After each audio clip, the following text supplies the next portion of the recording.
Pablo Escobar का नाम आपने सुना ही होगा। अगर नहीं सुना तो इस एक्सप्लेनेशन के बाद आप कभी भी नहीं भूलोगे। वो 80s का बहुत ही बड़ा कोलंबियन ड्रग लॉर्ड था और उसी की लाइफ पर लविंग पाब्लो ये 2017 की एक हॉलीवुड मूवी आज मैं आपको एक्सप्लेन करने वाला हूँ। उसने इतना सब कुछ किया था कि अगर उसकी लिस्ट भी बनाई जाए फिर भी 2 आवर्स की मूवी बन जाती है। उसका फॉल कैसे हुआ, वो कैसे पकड़ा गया, यही आज की मूवी एक्सप्लोर करेगी। तो अंत तक इस वीडियो को ज़रूर देखिएगा। अगर आपको वीडियो अच्छा लगता है तो प्लीज़ इसे लाइक और कमेंट ज़रूर कर दीजिए। बिना किसी तरीके एक्सप्लेनेशन स्टार्ट करते हैं।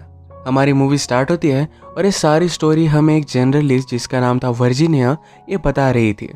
वो पहले पाब्लो की गर्लफ्रेंड हुआ करती थी। हमें 1993 दिखाया जाता है। वर्जीनिया अपनी कंट्री में सेफ नहीं थी तो वहाँ से वो भाग रही थी। उसके साथ एक DEA एजेंट भी था जिसका नाम है शेपर।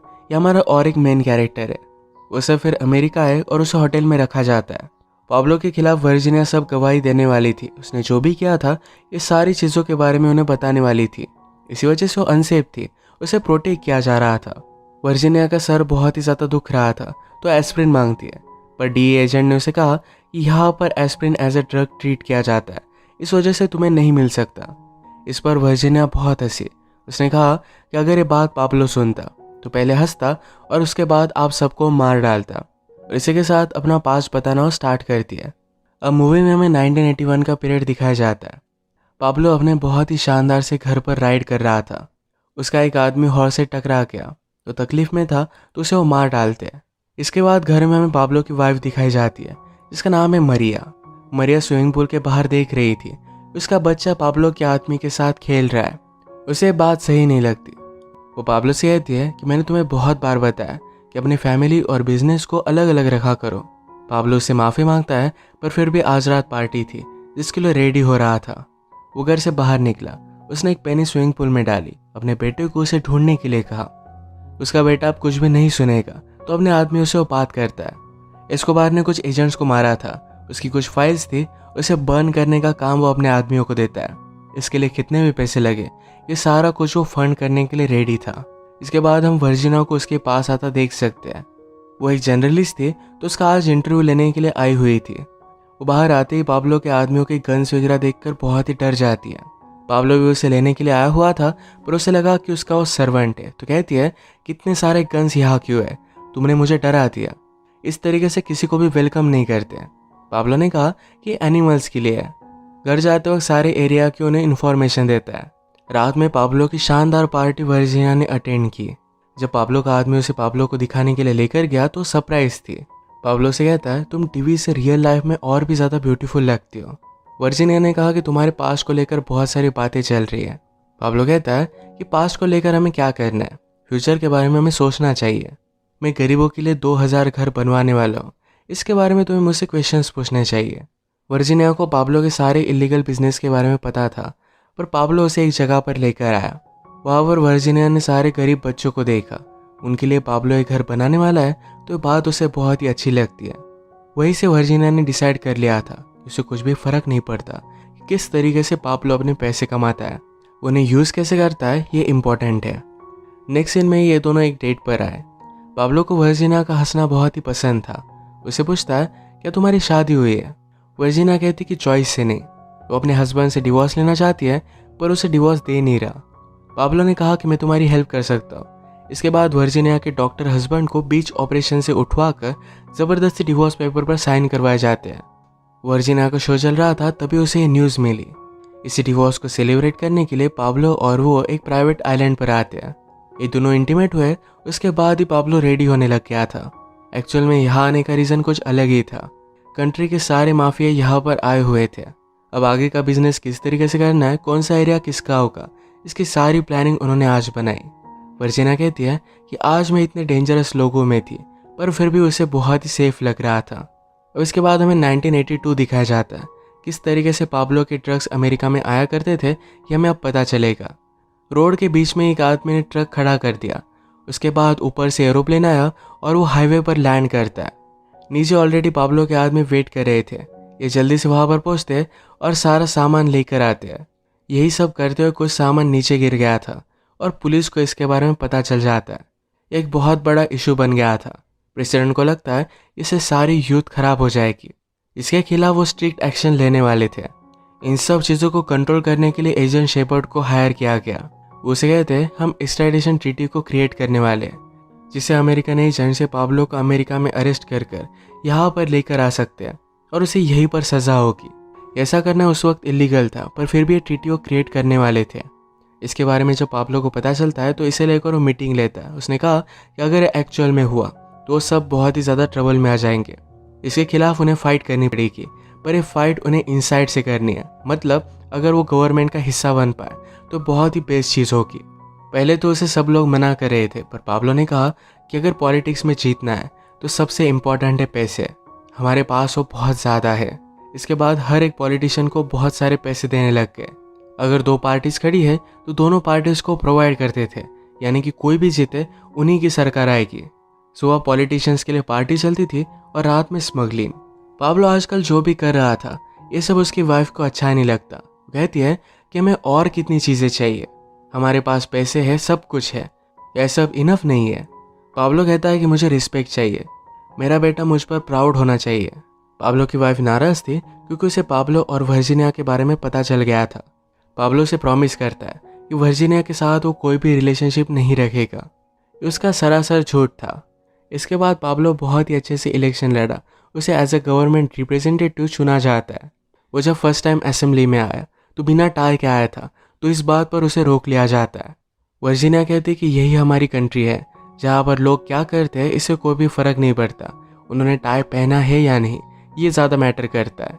नेक्स्ट सीन में पाब्लो वर्जीनिया का बैग पैसों से भर रहा था। वर्जीनिया को लगा कि पाब्लो से पैसे स्मगल करने के लिए कह रहा है, पर पाब्लो से कहता है कि ये सारा तुम्हारे लिए गिफ्ट है।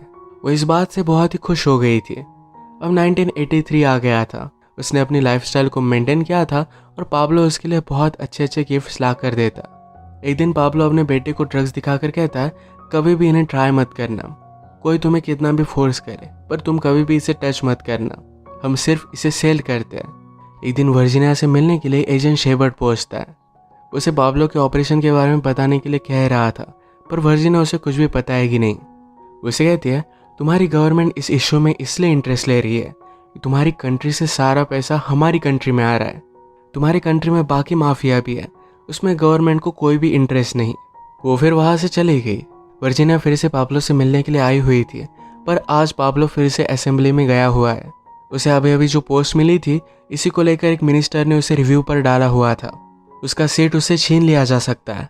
मिनिस्टर ने सब लोगों से कहा कि हमें पता है कि पाब्लो अपने पैसे कैसे कमाता है, उसे हम हमारी कंट्री को रिप्रेजेंट करने नहीं दे सकते। पाब्लो ने सबसे कहा कि मेरे खिलाफ किसी के पास भी सबूत नहीं है। इसके ऑपोजिट में मिनिस्टर को कैंपेन के लिए कैसे पैसे मिले, उसे किस किस ने फंड किया था, इसके बारे में पूरी इन्फॉर्मेशन मेरे पास है। मिनिस्टर पाब्लो की सारी बातों का मजाक उड़ाता है। पाब्लो की बदनामी देखकर मारियो को बात अच्छी नहीं लगती। उसे कहती कि रिजाइन कर दो और तुम कितना बर्बाद हो गए। मारियो कहती कि मैं प्रेग्नेंट हूँ, मेरी बेटी को कुछ भी तकलीफ नहीं होनी चाहिए। पाब्लो कहता है कि सब कुछ ठीक हो जाएगा, तुम्हारी बेटी को कुछ भी नहीं होगा। रात में अचानक से एक प्रॉब्लम आ गया।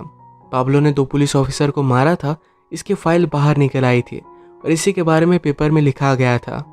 इस न्यूज़पेपर के बारे में किसी को भी पता नहीं चलना चाहिए, इसलिए पाब्लो ने अपने आदमियों को कहकर ज़्यादा पैसे देकर इस सारे न्यूज़पेपर को खरीदने के लिए कहा। जब ये पेपर डिस्ट्रीब्यूट हो रहे थे तभी पाब्लो के आदमियों की गाड़ी पीछे रहती थी। इन्होंने सारे पेपर्स उठा लिए थे, पर फिर भी यह न्यूज़ दबी नहीं रही। न्यूज़पेपर उठाने का एक आदमी ने सही से काम नहीं किया था तो उसे वो मार डालते हैं। पाब्लो को जो मिनिस्टर ऑपोजिशन दे रहा था, सब लोगों के साथ मिलकर पाब्लो उसे मारने का प्लान बनाता है। एक रात जब पाब्लो और वर्जीनिया डिनर कर रहे थे तो उसे वो गिफ्ट देता है। वर्जीनिया ने ओपन किया तो इसमें गन थी। वो बहुत ही ज़्यादा डर जाती है। वो कहती कि मुझे ये सब चीज़ें नहीं चाहिए। पाब्लो ने कहा कि ये तुम्हारी सेफ्टी के लिए है, मैं अब जो भी करने वाला हूँ इसके बाद बहुत सारे लोग तुम्हारे दुश्मन बन सकते हैं। वो तुम्हें पकड़ने के बाद टॉर्चर करेंगे। इससे अच्छा ये होगा कि अगर तुम्हें वो दिखे इसके बाद ही तुम अपने आप को गोली मार लेना। वर्जीनिया इस बात से बहुत ही ज़्यादा डिस्टर्ब हो गई थी। पाब्लो जब उसे नेकलेस देता था तो उससे उसे कुछ भी प्रॉब्लम नहीं था। वो क्या करता था इस बात को इग्नोर कर देती थी, पर अब जब गन दी है तो सचमुच में वो बहुत ही ज़्यादा डर गई थी। ये मूवी बताती है कि हम जो भी करते हैं इसके कंसिक्वेंसेस तो हमें भुगतने पड़ते हैं। नेक्स्ट सीन में पाब्लो सिकारियोस के पास आया। यहाँ पर यंग लड़कों को पाब्लो के लिए काम करने के लिए रेडी किया जाता था। उन्हें इतने पैसे दिए जाते थे कि वो पाब्लो के लिए मरने के लिए और मारने के लिए रेडी थे। अब इन्हें ही कॉन्ट्रैक्ट दिया जाता है और ये जाकर मिनिस्टर को मार कर आते हैं। ये एक बहुत ही बड़ी न्यूज़ बन गई थी। पाब्लो का कंट्री में रहना मुश्किल हो गया था। वो पनामा में जाकर रह रहा था और अब हमें 1984 दिखाया जाता है। उसकी कोलंबिया के वाइस प्रेसिडेंट के साथ मीटिंग चल रही थी। वो डील कर रहे थे कि गवर्नमेंट एक्सट्रेडिशन ट्रीटी को अलाउ ना करे, जिससे पाब्लो को अमेरिका में लेके जाकर वहाँ पर ट्रायल दिया जा सकता है। अगर गवर्नमेंट ने अप्रूव नहीं करती तो पाब्लो गवर्नमेंट को बहुत सारे पैसे देने वाला था। पूरी कंट्री का लोन वो चुकाने वाला है। वाइस प्रेसिडेंट इसके लिए मना कर रहे थे, तो पाब्लो ने कहा कि अगर ऐसा नहीं किया तो जंग होगी। इसके बाद पाब्लो की बेटी का कोलंबिया के बाहर ही जन्म होता है। उसने जो अपनी वाइफ को प्रॉमिस किया था कि उसकी बेटी सेफ रहेगी, ये प्रॉमिस वो फुलफिल नहीं कर पाया। इसके बाद थोड़ा टाइम गुजर गया और एक रात वो वर्जीनिया से मिलने के लिए कोलंबिया में आ जाता है। वर्जीनिया कहती है कि आजकल मुझे बहुत सारे लोग फॉलो कर रहे हैं, उसे थोड़ा भी सेफ नहीं लगता। उसे कहती कि तुम ये सब कर क्या रहे हो। पाब्लो ने कहा कि इसमें मेरा कोई भी फॉल्ट नहीं है, गवर्नमेंट ने मुझे अच्छी तरीके से ट्रीट नहीं किया, तूने इसका अंजाम भुगतना पड़ेगा। वो वर्जीनिया को अपने साथ लेकर जाना चाहता था, पर उसे मना कर देती है। इसके बाद हम देख सकते हैं कि पाब्लो ने कंट्री में बहुत सारे इन्फ्लुएंशियल लोगों को मार दिया था। पाब्लो को मारने के लिए इनाम लगाया गया था, तो पाब्लो ने भी पुलिस के ऊपर इनाम रखा। जो भी पुलिस को मारेगा उसे वो बहुत सारे पैसे देने वाला था। जैसे पुलिस के रैंक हो वैसे और भी ज़्यादा वो पैसे देने वाला है। इसके बाद पुलिस कहीं भी किसी भी स्ट्रीट पर हो, लोग उन्हें मारने लग गए। कंट्री में सब लोग बहुत ही ज़्यादा डर गए थे। पुलिस ने भी इन सब बातों को बहुत ही सीरियसली लिया। उन्होंने भी पाब्लो के लिए काम करने वाले बहुत सारे यंगस्टर्स को मार दिया था। पाब्लो को पकड़ने के लिए एक पूरी यूनिट ही क्रिएट की गई। इसका ऑपरेशन एजेंट शेपर्ड ही देख रहा था। पाब्लो की लोकेशन ट्रैक करने के लिए एक पूरा यूनिट था, पर लोकल लोग कॉल कर कर पाब्लो की अलग अलग लोकेशन बताया करते थे, यानी कि वो कभी भी उसे ढूंढ ना पाए। एक दिन वर्जीनिया को उसके न्यूज़ चैनल से निकाल दिया जाता है क्योंकि वो पाब्लो के साथ है। उसके बॉस को धमकी देकर जाती है कि पाब्लो सारे ऑफिस को उड़ा देगा। वो जब नीचे आई तो एजेंट शेपर्ड फिर से उसे मिलता है। वर्जीनिया से बात करने के बाद उसे पता चला कि उसका जॉब चला गया है। तो शेपर्ड उसे कहता है कि अब तुम्हारे पास कोई भी ऑप्शन नहीं है, तुम्हें कहीं भी और जॉब नहीं मिलेगा। हमारे साथ कोऑपरेट करो और पाब्लो के बारे में हमें सब कुछ बता दो, हम तुम्हें प्रोटेक्ट करेंगे। वर्जीनिया उसे कुछ भी नहीं बताती, पर आज वो उसके साथ फ्लर्ट कर रही थी। ये सब कुछ पाब्लो के आदमी जो उन पर नजर रख रहे थे ये देख लेते हैं। इसके बाद वर्जीनिया ने पाब्लो को बहुत ही गुस्से में कॉल किया, उससे वो ब्रेकअप कर लेती है। पाब्लो आजकल जंगल में छुप रहा था, वहाँ पर उसके लिए लोकल लड़कियाँ भी सप्लाई की जाती थी। उसमें से एक लड़की ने पाब्लो की लोकेशन बता दी और उस पर हमला कर दिया जाता है। उन्हें पकड़ने के लिए हेलीकॉप्टर्स वगैरह आए हुए थे। वो हेलीकॉप्टर्स पर पंछी छोड़ देते हैं और उस वजह से वो क्रैश हो गया।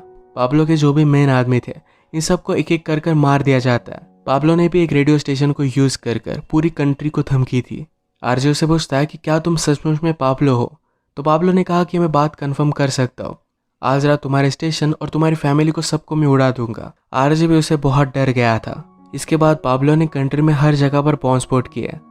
पहले तो लोग उस पर गुस्सा थे, उसे पकड़ना चाहते थे, पर फिर पाब्लो ने और भी ज़्यादा बॉम्ब स्फोट किया। फिर सारी कंट्री डर गई थी। वो गवर्नमेंट को कहने लग गए कि उसे जो चाहिए वो दे दीजिए। इसके बाद गवर्नमेंट और पाब्लो के बीच में डील होती है। गवर्नमेंट एक्सट्रेडिशन ट्रीटी को अप्रूव नहीं करती और इसके बदले में पाब्लो को इसी कंट्री के एक जेल में रहना पड़ेगा। पाब्लो की इसमें और एक कंडीशन थी कि इस जेल का अंदर का सारा सप्लाई वो खुद करेगा। ये जेल उन्होंने एक 5 स्टार होटल की तरह ही बनवाई हुई थी। अपना सारा ड्रग्स का ऑपरेशन यहीं से अब वो मैनेज करता था। गवर्नमेंट को भी इससे कोई भी प्रॉब्लम नहीं था। उसे अगर फुटबॉल खेलना होता तो प्रोफेशनल टीम उसके पास आ जाती और तब तक गेम चलता जब तक वो जीत नहीं जाता। उसके लिए लड़कियां मंगवाई जाती। संडे को उसकी फैमिली उसे मिलने के लिए आया करती थी।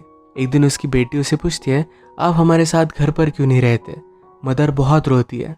फादर कहते कि मेरा कैसल है, यहाँ से मैं काम करता हूँ, मैं जब चाहे बाहर जा सकता हूँ। क्या तुम्हें आइसक्रीम खाना है, चलो हम आइसक्रीम लेने के लिए चलते हैं। वो अपनी बेटी को लेकर बाहर जाने लगा। गार्ड भी उसे डर कर बाहर जाने के लिए अलाउ कर रहा था, पर बाद में सारे पुलिस उसे अपोज करते हैं। इस बात से उसे बहुत बुरा लगा था। वर्जीनिया के जॉब के जाने के बाद उसे अपना घर भी सेल करना पड़ता है। वो फर्स्ट लेडी के घर में रह रही थी, पर वहीं पर भी वो सेफ नहीं थी। वो फिर पाब्लो को उसके जेल में मिलने के लिए आती है। उसे कहती कि प्लीज़ मुझे हेल्प करो, मुझे यहाँ से निकल जाना है। वो कुछ पैसे मांग रही थी। पाब्लो ने कहा कि मेरे पास कोई भी पैसे नहीं है, मैं तुम्हें हेल्प नहीं कर सकता। उसने वर्जीनिया को उसके साथ चलने के लिए कहा था, पर वर्जीनिया ने उसे मना किया। इस वजह से वो गुस्सा है। वर्जीनिया कहती कि मुझे बहुत सारी चीज़ें पता है, अगर मैं बताना स्टार्ट करूँ तो तुम बहुत ही ज़्यादा ट्रबल में आ जाओगे। पर बाद में पाब्लो को देखकर वो खुद ही डर गई। वो रोने लग गई। कहती है, मैं किसी को कुछ भी नहीं बताऊंगी, प्लीज़ मुझे ज़िंदा रहने दो। एक दिन पाब्लो की अपने पार्टनर के साथ मीटिंग चल रही थी। पाब्लो को उसके बिजनेस का जो भी कट मिलता था उससे ज़्यादा अब वो पाना चाहता था। उसके पार्टनर्स इस बात से उसे मना करते हैं। पाब्लो का शक था कि शायद ऑपोजिट गैंग के साथ वो काम करे, इसलिए उन्हें वो मार डालता है। गवर्नमेंट को जब पता चला कि पाब्लो ने जेल में रहकर किसी का मर्डर किया है तो ये बात बहुत ही बड़ा इशू बन गई। वो पाब्लो को पकड़ने के लिए आ रहे थे पर पाब्लो पहले ही वहाँ से भाग गया। पाब्लो और उसके आदमी खुद को डाउट कर रहे थे, क्या उसने सबसे बड़ी गलती तो नहीं कर दी। गवर्नमेंट खुद पाब्लो के आदमियों को उसके खिलाफ यूज़ करने लग गई। पाब्लो के जो आदमी जेल में थे उन्हें गवर्नमेंट ने पाब्लो को मारने के लिए हायर कर लिया। इसके बाद पाब्लो के सारे आदमियों को एक एक कर वो मारने लग गए। सब लोग उसके खिलाफ हो गए थे। एक दिन वर्जीनिया पर भी हमला हुआ। उस पर लोग गोली चला रहे थे पर बुलेट प्रूफ ग्लास की वजह से वो बच जाती है। पाब्लो की जिंदगी पुलिस से भागते भागते गुजर रही थी। कोई भी सेफ नहीं था। ये बात उसकी वाइफ को सही नहीं लगती। इसके बारे में बात करते हुए पाब्लो ने कहा कि तुम सब लोग अब कंट्री से बाहर चले जाओ, यहाँ पर मैं हैंडल कर लूँगा। जब ये बात वर्जीनिया को पता चली कि पाब्लो की फैमिली इस कंट्री से दूर जा रही है तो डायरेक्टली वो शेपर्ड से मिलने के लिए आती है। उसने कहा कि अगर पाब्लो की फैमिली चली गई तो सब लोग बहुत ही ज़्यादा ट्रबल में आ जाएंगे। तुम्हें उन्हें जाने नहीं देना चाहिए, उन्हें यहीं पर रोक लो। पाब्लो जब उन्हें कांटेक्ट करने की कोशिश करेगा तब तुम लोग उन्हें पकड़ सकते हो। यही चीज़ फिर शेपर्ड ने की। पाब्लो की वाइफ और बच्चों को जाने नहीं देते, हॉस्टेज कर उन्होंने उन्हें रखा हुआ था। पाब्लो जब उन्हें कांटेक्ट करने की कोशिश करता है तो सारी बातें उनके वो सुन रहे थे। पाब्लो को जब ये बात रियलाइज़ हुई तो उन्हें वो बहुत गालियाँ देता है। फ़ोन ट्रैक करने से पहले ही 2 मिनट के अंदर उसने फ़ोन रख दिया, यानी कि उसकी लोकेशन वो ट्रैक नहीं कर पाए। एक दिन पाब्लो से रहा नहीं जाता, वो अपने बेटे को कॉल कर देता है। नीचे स्ट्रीट्स में पुलिस की गाड़ी ऑलरेडी घूम रही थी। उसकी अप्रॉक्सीमेट लोकेशन उन्हें पता चलने लग गए तो वहीं पर वो घूमने लग गए। लकीली एक पुलिस पाब्लो को खिड़की में देख लेता है। वो जल्दी से उसके रूम में पहुंच गए और वहीं पर उसे मार डालते हैं। वर्जीनिया ने जो भी किया ये सब पाब्लो के खिलाफ उसका बदला था। मूवी के लास्ट में जज के पाब्लो के खिलाफ सब कुछ गवाही देने वाली थी। वो शेपर्ड से बात करते हुए कहती है कि पाब्लो से वो प्यार करती थी पर वो जो भी करता था इन सब चीज़ों को हेट करती थी। गलत चीज़ों का अंजाम बुरा ही होता है, इसका ये मूवी परफेक्ट एग्जाम्पल है। तो इसी के साथ आज का वीडियो हम ख़त्म करते हैं। अगर आपको एक्सप्लेनेशन अच्छा लगा तो प्लीज़ इसे लाइक और कमेंट ज़रूर कर दीजिएगा। बहुत सारी मूवीज़ लेकर आता रहता हूँ तो प्लीज़ इस चैनल को सब्सक्राइब कर दीजिए और बेल नोटिफिकेशन आइकॉन दबाना मत भूलिएगा। हम फिर से मिलेंगे और एक नई मूवी के साथ। तब तक के लिए थैंक यू और आप अपने आप का ख्याल रखिए।